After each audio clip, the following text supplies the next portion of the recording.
Hello, everyone, and welcome to yet another roundtable episode of Film Sack. That's where the four of us sit around on a table that is round, and we have a discussion. I think I described it twice. My name is Scott Johnson. I am here with, let's go around the table. Let's start over here at Randy. Hi, Randy. Hi, my table is square. Nice. Also, Brian Ibbett. Hi, Brian Ibbett.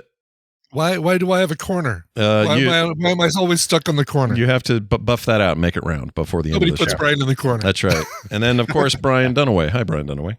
Well, hey, why am I at the folding card table? Why are you at the kids' table? You're still a child to us. Anyway, today we're doing one of these because we got some travel stuff going on, and we wanted to make sure we got an episode to you fine folks at home. So thank you for joining us, and also for all your great feedback about these roundtable episodes. Today we are talking about the movie-going experience, what we expect, what we like, what we don't like, and Dunaway has this great idea about how sometimes it's just a myth, like what we think we're supposed to get at a theater. We've never really gotten there. And I'll let him explain that later. But let's start it off with, I guess, Randy, you said before the show, we should probably talk about what we want, right? Like, what do we want?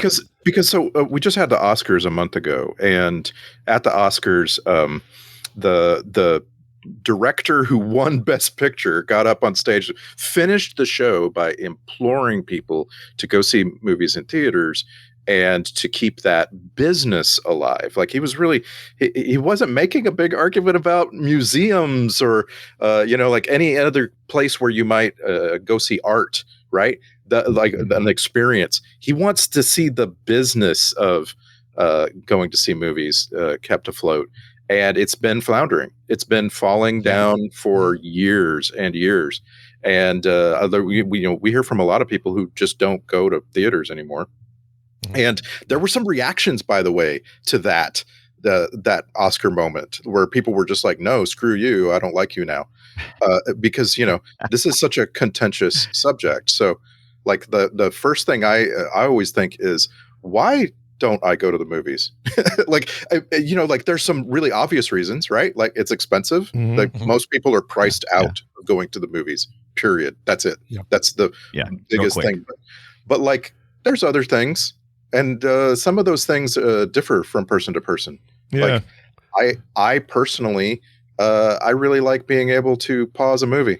It's a thing I really care about for some reason. I didn't even know until I thought about it. Well, there's a bunch of those conveniences, right, that we take advantage of when we're at home, and the theater experience at home is so much more than it used to be if you can.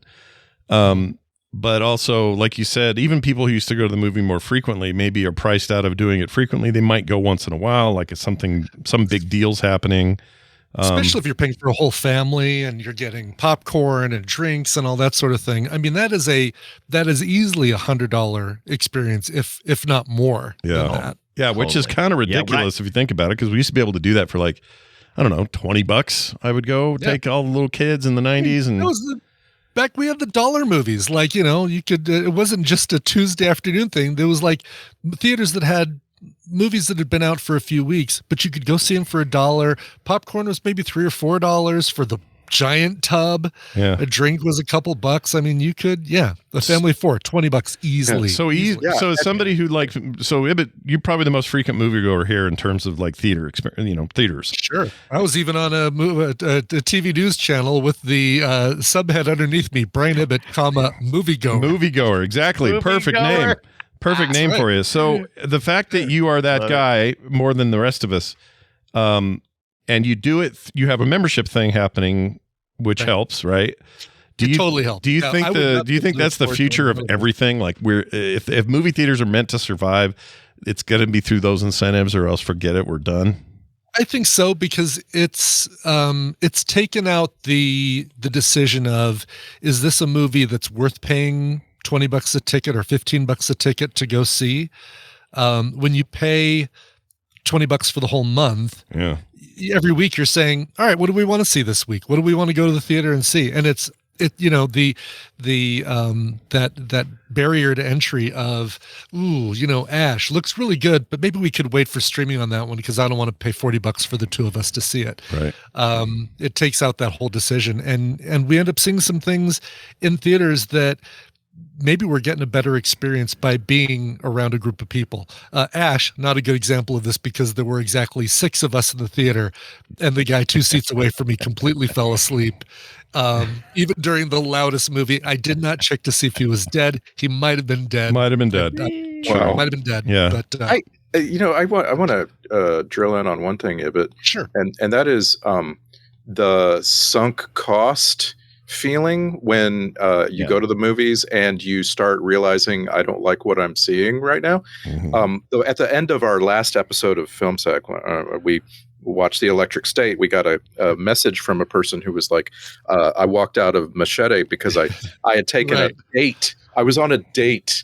And like, we didn't realize that there were some really, really unsavory things that were going to be on the screen. You just lose all the money you just spent to go into that movie. Yeah. And like I was just mentioning Sean Baker and Honora, imagine if you took someone on a first date and you were kind of, like you met that person at church or whatever, and you heard that best picture. You know what I'm saying? Like, imagine the people losing money because Go ahead, Dunaway. I am very, as I've gotten older, I am very hesitant to invite anyone to go see a movie with me because there is such a different dynamic of, oh, did I suggest the movie? Will they appreciate the movie? Have I put this person on the hook for something? Like, bump that. I don't want any people there. I don't want anybody complaining. I don't want anybody looking at their phone. I'm just going to go see a movie by myself because I'm old and alone. Yeah. Also cheap. It's also cheaper to go by yourself. You don't have to buy everybody everything. Oh, so much. Oh, my God. After decades of taking my family to movies that I was excited to see, but maybe not necessarily my first pick, which is, at least $150 by the time everybody gets popcorn and everything else. Everybody else, it's ridiculous. So when you go by yourself and it's $20, you're like, it's the cheapest thing I've done all week. Yeah. And inviting somebody else to the theater with you is also that risk. It's like traveling with somebody for the first time. You realize, I am not a compatible traveler with this person. They sleep till all hours of the morning. I want to get out and see the place that that I traveled to and like get out and explore the town. They want to sleep in, spend the rest of the day at the beach. No, screw that. I want to go. I want to go into town and see what this city's all about. Well, we made the mistake of taking our crazy neighbors to go see Here in November, and they talked through. This is Alamo Drafthouse, so it's like I'm not just at risk of ruining my own experience. I'm at risk of being with people who are going to get kicked out of the theater, and I might get kicked out and never allowed back into my favorite theater of all time. Right. I don't know them. Yeah, I don't know who they are. I'm not here with them. It's like if we see anybody coming in, Tina, we are moving one seat over, and we're going to act like we don't know who these people are, even if they say that we brought them. Yeah, but, you disown them like Jerry did to George when he wouldn't do the soup Nazi thing, right? You just pretend like you don't know who that guy is, and you keep moving up the line. Yes. I don't. Yeah. So Dunaway, you talked about the myth of it all. What do you think that is? I'm curious what your take is on that. Well, okay, so growing up during the 80s and 90s, we had CRT TVs, tube TVs. The biggest you would usually get is 1925-inch. So the theater was definitely an experience that was something you couldn't have at home. Where stereo stuff was starting to come along, but whatever. So if you wanted to have the big immersive experience, you'd go to the theater. And that kind of went away for a while. I got a big screen projector at home. I had stereo equipment, but then I realized that people would not let me treat my theater room like a theater room. They wanted to come in and out, and I'm like, hey, where's the reverence and the respect for what I'm doing? And also, I've noticed that over time, for a while, it got, we got the multiplexes. Theaters grew from being individual places to being multiplexes, and it got very bland, and it was just like they herded you in, they herded you out. If the projection wasn't quite perfect, it's fine. We're mass producing this crap. Yeah, they didn't care, and so I'm just wanting maybe my expectations are unrealistic at the price point I'm willing to pay for a theater experience that I had when I was a kid. Yeah, and can they even duplicate it? Is that even duplicatable in 2025? Can you have that experience? And I think, the way Ibit talks, and before that, Randy, when he was in Texas, Alamo Drafthouse was a thing that came up all the time. They clearly are aiming for that the fix on the side of the experience part. They want it to be feel good, the food, the adherence to the rules. They'll kick people out for these infractions, that sort of thing. The threats are the best part of the movie experience. There were years and years that I went to the Alamo Drafthouse every Friday night. And I shudder to think about how much money I blew going to the Alamo Drafthouse. Right, because not only the ticket, but you're buying food and a drink. It's not just popcorn and a soda. It's like, a really nice craft beer and maybe some popcorn and then or a burger or a sandwich or something. Yeah, it's a lot. You traded hard-earned money for an experience that meant that was important to you. And I believe there is value in seeing a movie with an audience, with others that you don't get at home.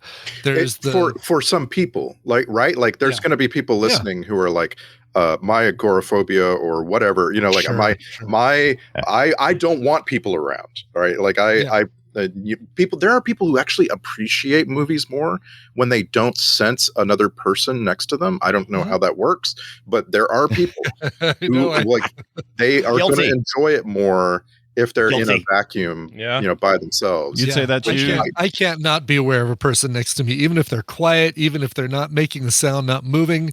I'm always aware that there's somebody next to me. I feel like there's different kinds of movies for that, right? So I can't imagine really appreciating a comedy if there aren't people laughing out loud around me. Yeah. I've talked to people who are like, that ruins a movie for me when other people are laughing around me. Wow. Okay, we're just you're underestimating my the pleasure I give myself when I hear myself laugh. I just by myself. Sure. Oh, Brian. Yeah. As long as it's not the pleasure that you're giving yourself that's causing you to laugh. There you go. As long as that's right. Yeah. Let's keep that nice. I have been told that I enjoy movies too much. Like I have no volume adjustment if I find something funny in a movie. I feel like I'm almost like the movie's watching me, if that makes sense. Wow. It's kind of like the movie, the director. I feel like the director is talking to me, and he's trying to tell me a story. And if I don't laugh, it's offensive to the director. He can see me. I don't know how he can, but so I feel like I owe it to a director to get to emotionally respond. I don't know. But if it's poop, if it's not great, you're not like laughing just 'cause. I boo, and I throw the popcorn at the screen, and the director feels shame, and he holds his head down wherever he's at in the world at that moment. Alan Smithy. So a question I want to ask in this episode is, what is your ideal setup? Because it's changed for me so much. When I was younger, I needed the popcorn. I went to the Alamo Drafthouse and ate every movie I saw for years and years. And now I'm like, I would prefer to be completely unencumbered. I'd like to be well fed. So maybe movie after I ate a nice dinner somewhere else, and then nothing. I don't want popcorn anymore. My fingers getting all greasy. I just want to sit in a very, very comfortable chair, the most comfortable chair that I can find in a theater, and have nothing else going on, nothing else that draws my attention. And so I'm just curious, anybody changed a lot? Anybody got some weird requirement? Do you have to have popcorn? No. I still feel the urge to have popcorn. Yeah. Oh, I have to have a drink. Yeah. Yeah, I kind of need the drink thing's gotten weirder over the years. Because I used to be, I would love, I need a big, tall, cold Coke Zero or something. But now I look at it and go, all right, this movie is 2 hours, 45 minutes. And I'm going to have to pee. My bladder apparently is shrinking as I get older. I'm a camel. I'm totally a camel. I could, you basically sit me down for 3-hour brutalist. I still don't have to get up. That's 3.5 great. hours. I am jealous of that because I definitely have to pee about halfway through. And it's not that I can't, there's still that pee app tells you the best time to get up in various movies. Run pee. I don't need that anymore. I used to need that, but I've gotten to the point that Hollywood is so predictable. You can tell. I can tell. I'm like, oh, all right, time to pee. Yeah, just when an introspective sort of slow down moment's going to happen, because that's how all stories are really, and then you can just get up and go. Yeah, I get that. Which I like. I know that Randy likes to pause, but I'm like, I like it because I'm like, oh, if especially if I like the movie, I'm like, oh, I can watch that later. It'll be like getting a little bonus next time I see it. I should have said I like to pause and rewind a little bit. There's a thing you got to that I do where I'm like, a connection. Oh, yeah, there's so many times when I watch movies and I'm at home and something comes up, or I need to use the bathroom or whatever. And it's like, oh, I'm going to go back 10 seconds, 15 seconds. And like get back to, or I don't know, something happened on screen and I missed it. Like, I took a long blink. I'm old, and there's times that I don't hear exactly what the person said. So being able to say, to just bounce back a little bit to hear, oh, let me hear that again. Oh, that's what they said. Oh, give me subtitles. Cool, that sort of thing. Yeah, but then what you're going to have, here's what happens though if you're in a movie where, let's say, you got weird accents like The Brutalist, right? And not everyone's understanding it. It's not subtitled, and you brought a weird neighbor with you. Those people, whether you know them or not, someone's going to go, what did he say? What? Did he do the thing? What? I hear that all the time when people can't understand somebody's dialogue. And that takes me out of movies so hard. If it happens here at the house, it takes me out. I have to warn my daughters, like, we're not talking during this. All right. This movie's going. Yeah. We're going to get all the way to the end where Furiosa is plants a tree, and we're not going to talk. Sure. And I just have to have it that way, or else talking during movies kills me. I can't do it. It drives me nuts. If we're watching something for Film Sack, I'm going to turn on closed caption. I'm going to rewind. I'm going to watch with a critical eye. If I'm watching something for myself, I'd never rewind. It plays. I show reverence to the movie. I watch it. I never look up anybody's You don't names. have an iPad in your lap, that sort of thing? No, that's in the other room. That's what I need. Stuff. I have zero discipline when it comes to that. So when I'm watching a movie at home, it's like, oh, who is that? I totally know that person. And I have to grab the iPad, open it up, pull up IMDb, look up. And at least being in the theater, I don't have that option. Bring you? What? Yeah. What value does that bring to you, discovering that? Right.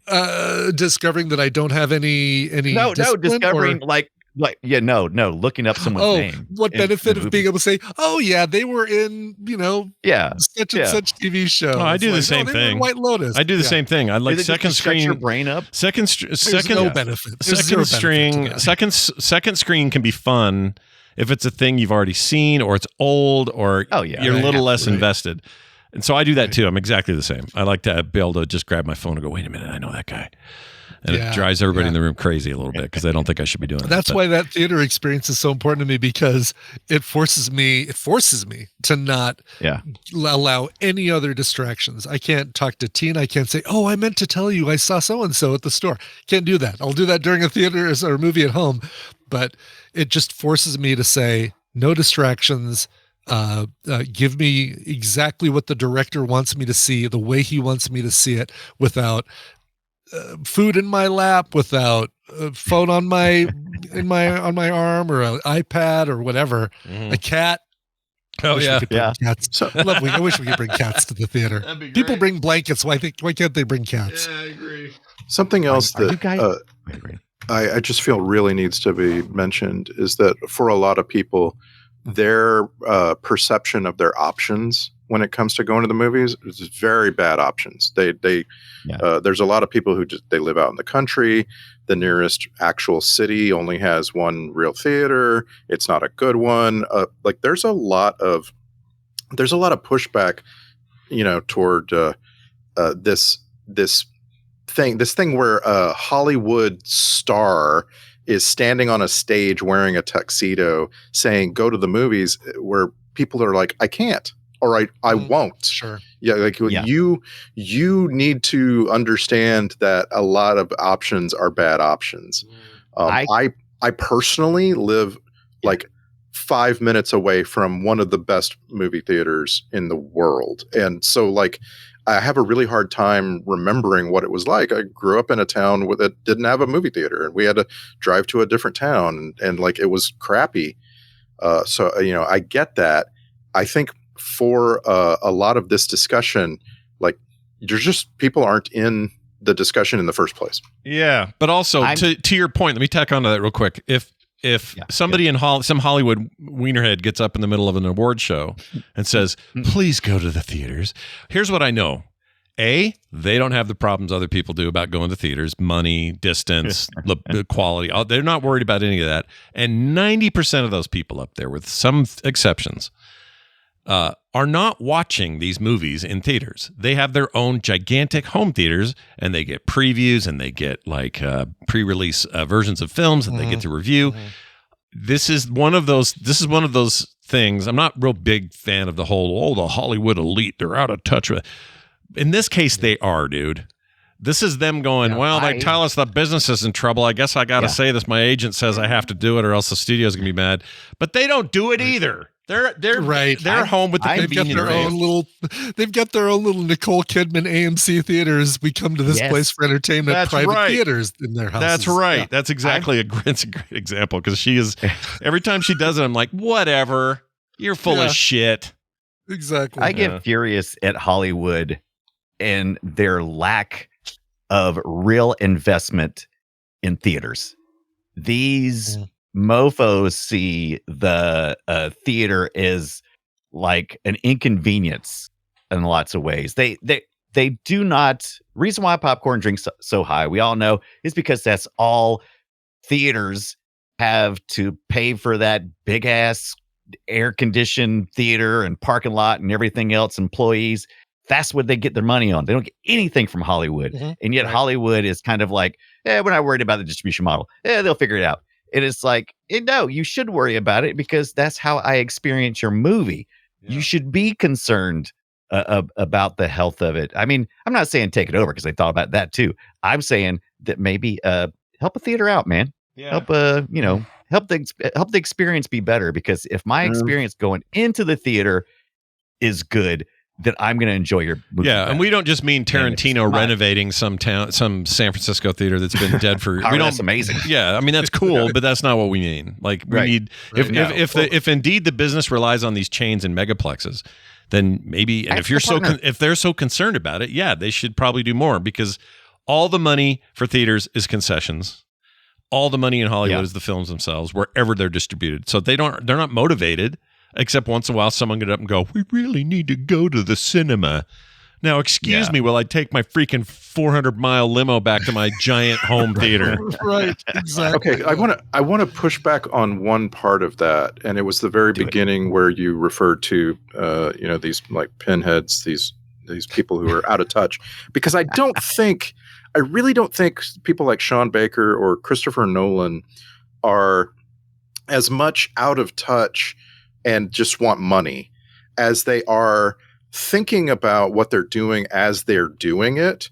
And then they find themselves getting an award and trying to come full circle and say, I just want you to know, when I was making this movie, I was thinking about you seeing it in a certain format and situation. Yeah, sure. And like, that is fairly noble. Like, I just don't think that it's as cynical as it seems sometimes. Here's what I know for sure, though. Christopher Nolan, I respect him, love him. He's great. And I believe when he makes these movies, he does have those things in mind, just as our example. But I also think Christopher Nolan goes home to a massive home theater and watches most things from other directors and other stuff on those screens, because he's having a massive experience without the massive inconvenience. So I'm not saying it even makes him hypocritical. I'm just saying it makes it the reality of today, which is this is a dying method to see a thing that is lost its reason to exist in the 20s and the silent era and late 1800s, when people would gather in these places because that was all there was to do to see it. There was no other way to do it.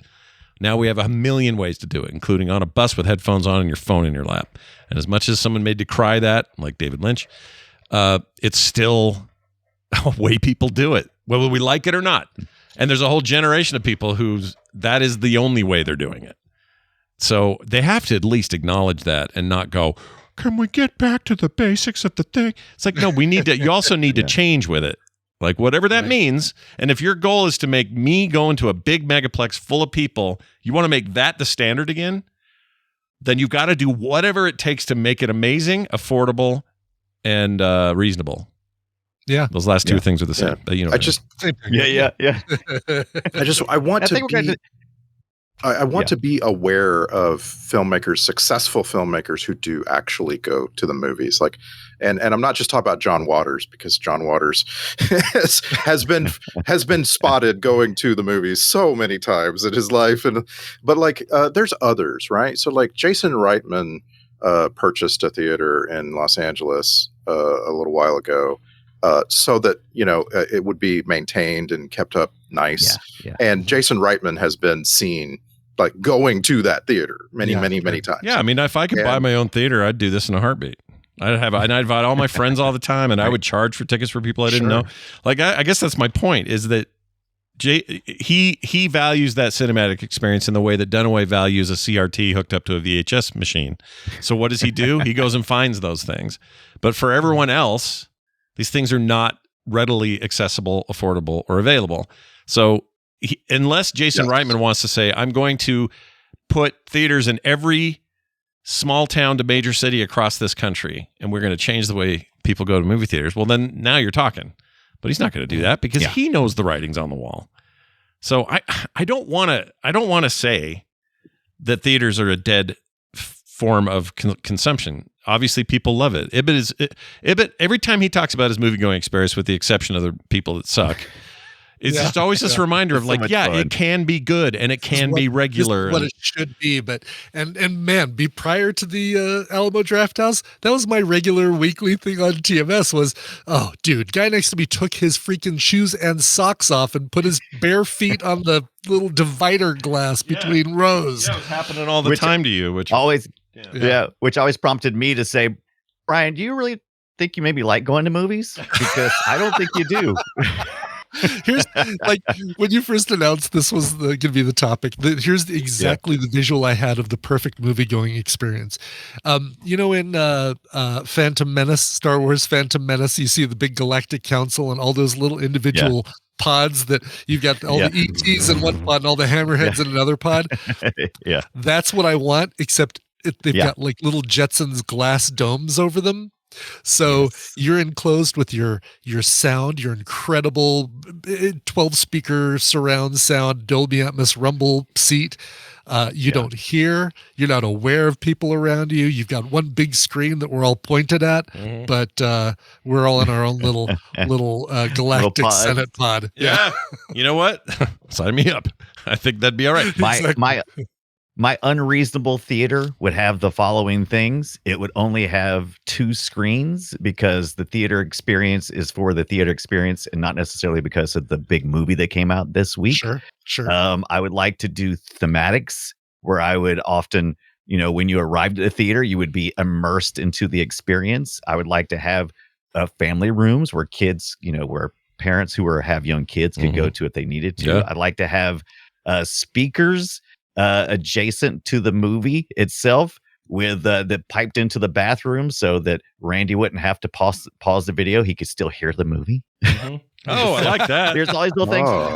That's great. I would like to be able to, as I exit the theater, I would like to feel like I'm at Disney where they take me through the gift shop so I can buy the soundtrack to the movie that I just watched, and merch. I want it to be an experience. That's funny because that would piss me off, but I understand why you want it. Like, I hate gift shops. The exit through the gift shop, I freaking hate that. But I just don't like that they're trying to make me buy more things. But you're right. There's something in the experience that's like, you want to kind of keep going, keep experience. Like, have it be more of a complete experience. Instead, it's just shitty parking. All right, we're in our seats. Yeah. Man, these are a lot of commercials and not trailers. That kind of sucks. Well, anyway. Yeah. Okay, now the movie. Okay, that guy behind me would not stop sneezing. Okay, now we're going, where do we park? I don't know. Like, these are, I don't want to be such a negative Nilly about it, but I guess what I'm saying is there are reasons. These are the reasons why we're seeing the erosion of it in favor of the home thing, because the home thing you can control. It's now much more affordable. And some people are happy just to look at the TV above their fireplace. They don't care. Totally, yeah. Sign up for the new AMC credit card. Sign up forms in the lobby. Yeah, that's great. There's also this whole other topic that, again, varies from person to person, but generally speaking, in an aggregate way, audiences say they liked movies more when they saw them at theaters with other people versus when they saw them at home. They just like give better ratings to movies after having seen it. And the filmmakers know this, and they're, like that's a thing. That's a thing they really care about. My favorite example is Gene Stupnitsky made a couple of movies that were roughly the same, the couple of comedies. One was Good Boys in 2019. So before the pandemic, most people saw that movie in theaters and rated it very highly. And then after the pandemic, he made No Hard Feelings, similar kind of comedy, like R-rated, very R-rated. And people didn't like it as much. They saw it at home. I think No Hard Feelings premiered on streaming. I'm not sure about that. Right. But if I was Gene Stupnitsky, I would be like, man, I wish people had gone to see No Hard Feelings in theaters, because I think they would have liked it more. Yeah. That's just a. I'll bet that's it. Yeah, I'll bet that's a. I mean, you make a really good point about directors. I think the directors want their work to be seen in the best way possible, and often that's that. Tarantino's that guy. He loves that 70 millimeter. Doesn't like digital. Goes straight film. He's making it for the theater. Almost like he's making it for him to go see it in there. And I'll always appreciate that auteurism. But I think this is like vinyl. It'll always be there would be places that will cater to it. Be a niche. Right. Yep. Alamo's doing it. I guess Sony owns them now. Seems like they've had a pretty hands-off approach, which is good. Yeah. You can't, other than reading the newspaper, you'd have no idea that Sony has Alamo. And as long as it's that, exactly. Good point. Good point. Yeah, but speaking of niche. Yeah, but that's the idea. Is the papers will always exist too because of that. There's always going to be these niche things, and the rest of us who are okay pausing, peeing, and coming back and making our own popcorn, well, that's okay too, I guess. What do you think at home? Write in. Tell us all your thoughts. Voicecast.app/filmsack. We would love to hear what you think about the current movie-going system, what it was like back in your day, and maybe what you'd like to see in the future. I think that'll do it for us. Next week, we got Sword and Sorcery, We're just never going to. The Sword and the Sorcerer. That's it. Thank you. Gosh dang it. Why I want to apologize to. There's someone out there, this is their favorite movie, and they don't understand why we can't remember the name of it. Yeah. I seriously. Like it. Because Sword and Sorcery is a genre of movies too. And so we're thinking, is it really called Sword and the Sorcerer? Or is that just the genre of movie that it is? That's a fantastic point. That's exactly where my head's at with it, because I just want to call it, is there a sorcerer and a stone? Is there another guy with a sword? Right. So I don't think I've even seen this one. So this is going to be a fun watch for us regardless. Watch it on your phone. Oh yeah, do it like your old pal, David Lynch would want you to. Yeah. Aww. Now I'm going to watch it on VHS on my CRT, which is how I saw it back when I first saw it, which was on TV. Nice. So yeah, I would expect nothing less of you. So that's fantastic. Yeah. Anyway, in the meantime, filmsack.com. That's going to do it for us. Thank you all for watching, for listening. You didn't really watch, you just listened, and we'll see you next time. See you at the theater.